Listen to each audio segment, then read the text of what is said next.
Friends, അപ്പോൾ നമ്മൾ ഇന്ന് നോക്കാൻ പോകുന്നത് വേറൊന്നുമല്ല, സ്വദേശി മെഗാ ക്വിസിലെ പാർട്ട് 2 വീഡിയോ ആണ്. ഇന്നലെ പറഞ്ഞിരുന്നല്ലോ. അപ്പോൾ ഈ വീഡിയോ നമ്മൾ ഉൾപ്പെടുത്താൻ പോകുന്നത് ഗാന്ധിയെ മാത്രം പറ്റിയുള്ള കുറച്ച് കാര്യങ്ങളാണ്.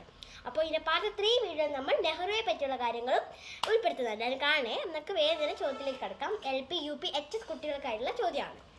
ഓക്കെ, അങ്ങനെയാണെങ്കിൽ ഫസ്റ്റ് ക്വസ്റ്റ്യൻ, ഗാന്ധിജിയുടെ ജന്മഗൃഹം ഇപ്പോൾ ഏത് പേരിലാണ് അറിയപ്പെടുന്നത്? കീർത്തി മന്ദിർ.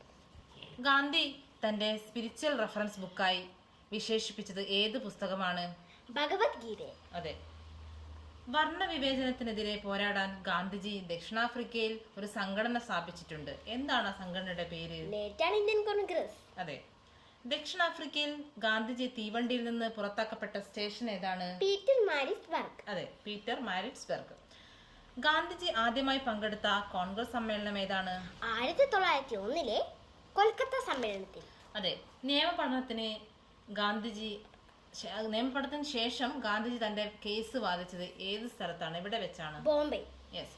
ഗാന്ധിജി ആദ്യമായി ജയിൽവാസം അനുഭവിച്ചത് എവിടെയാണ്? ജോഹന്നാസ്ബർഗിലാണ്. അതെ.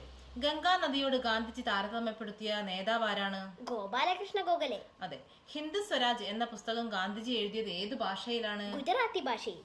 ഗാന്ധിജി നെഹ്റുവും ആദ്യമായി കണ്ടുമുട്ടിയത് ഏത് കോൺഗ്രസ് സമ്മേളനത്തിലാണ്? 1916 ലക്നൗ സമ്മേളനത്തിൽ. അതെ, ഗാന്ധിജിയും നെഹ്റുവും കണ്ടുമുട്ടിയ സമ്മേളനം 1916 ലക്നൗ സമ്മേളനത്തിലാണ്. എന്നാൽ ഗാന്ധിജി പങ്കെടുത്ത ആദ്യ സമ്മേളനം 1901 കൊൽക്കത്ത സമ്മേളനം. ഇനി അഹമ്മദാബാദ് തുണിമിൽ സമരത്തോടനുബന്ധിച്ച് ഗാന്ധിജി ഇടപെട്ടല്ലോ.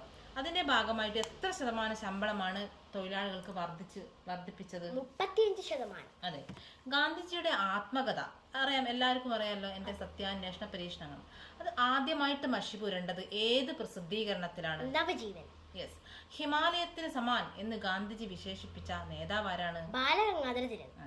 ഗാന്ധിജി അധ്യക്ഷത വഹിച്ച കോൺഗ്രസ് സമ്മേളനം ഏതാണ്? ബെൽഗാം സമ്മേളനം 1924. അതെ.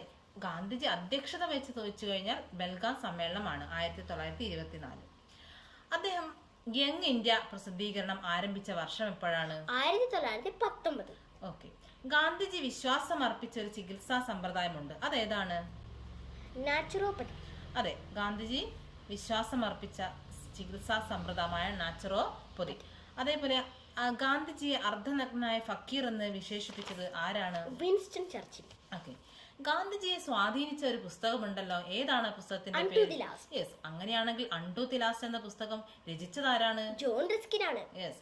ഗാന്ധിജിയുടെ ആത്മകഥ ഗുജറാത്തിയിൽ നിന്നും ഇംഗ്ലീഷിലേക്ക് പരിഭാഷപ്പെടുത്തിയതാരാണ്? മഹാദേവ് ദേശായി. അങ്ങനെയാണെങ്കിൽ ഗാന്ധിജി ഏറെ സ്വാധീനിച്ച പുസ്തകമാണല്ലോ അൺടു ദി ലാസ്റ്റ്. അത് അദ്ദേഹം ഗുജറാത്തി ഭാഷയിൽ നിന്ന് സർവോദയ എന്ന പേരിലേക്ക് പരിഭാഷപ്പെടുത്തിയിട്ടുണ്ട്. അതറിയുമല്ലോ. അറിയാം. ഗാന്ധിജിയുടെ മരണവാർത്ത അറിഞ്ഞ് കൂടുതൽ നല്ലതാകുന്നത് നല്ലതല്ല എന്ന് അഭിപ്രായപ്പെട്ടത് ആരാണ്? ബെർണാഡ് ഷാ ആണ്. ഓക്കെ. ഗാന്ധിജിയുടെ ആത്മീയ പിൻഗാമി ആരാണ്? വിനോബ ഭാവെ. ഓക്കെ. ഗാന്ധിജി ഏത് വർഷമാണ് ഹിന്ദു സ്വരാജ് പ്രസിദ്ധീകരിച്ചത്? 1909. യെസ്, 1909. അതുപോലെ ഗാന്ധിജി ചർക്കാ സംഘം സ്ഥാപിച്ചത് ഏത് വർഷമാണ്? 1925. ഗാന്ധിജിയുടെ ആത്മകഥയിൽ പരാമർശിച്ചിട്ടുള്ള ഏക മലയാളി ആരാണ്? Barrister GP പിള്ളയ. ഓക്കെ. അപ്പോൾ ഇത്രയും ക്വസ്റ്റ്യൻ ആണ് നമ്മൾ ചോദിച്ചിട്ടുള്ളത്. അപ്പൊ നിങ്ങൾക്കുള്ള ഒരു ബോണസ് ക്വസ്റ്റ്യൻ ഇതാണ്. ഹരിജൻ എന്ന കൃതി ഏത് ഭാഷയിലാണ് ഗാന്ധിജി രചിച്ചിട്ടുള്ളത്? അപ്പോൾ ഹരിജൻ എന്ന കൃതി ഏത് ഭാഷയാണ് ഗാന്ധി രചിച്ചിട്ടുള്ളത് എന്നതാണ് നിങ്ങൾക്കുള്ള ബോണസ് ക്വസ്റ്റ്യൻ. അപ്പോൾ ഇതിൻ്റെ ഉത്തരം നിങ്ങൾ കമൻറ്റ് ചെയ്യുക. സിമ്പിൾ ക്വസ്റ്റ്യൻ ആണ്. അപ്പോൾ അടുത്ത വീഡിയോ നമുക്ക് വീണ്ടും കാണാം. അപ്പോൾ ഈ വീഡിയോ നിങ്ങൾക്ക് ഇഷ്ടപ്പെട്ടെങ്കിൽ ലൈക്ക് ചെയ്യുക, സബ്സ്ക്രൈബ് ചെയ്യുക, ഷെയർ ചെയ്യുക, കമൻറ്റ് ചെയ്യണേ. കമൻറ്റ് എന്താണ് ചെയ്യണേ? അപ്പോൾ നമുക്ക് അടുത്തത് പാർട്ട് 3 വീഡിയോ നമ്മൾ നെഹ്റുവിനെ പറ്റിയാണ് പഠിക്കാൻ പോകുന്നത്. അപ്പോൾ അടുത്ത വീഡിയോ നമുക്ക് വീണ്ടും കാണാം. Tata, bye bye, see U.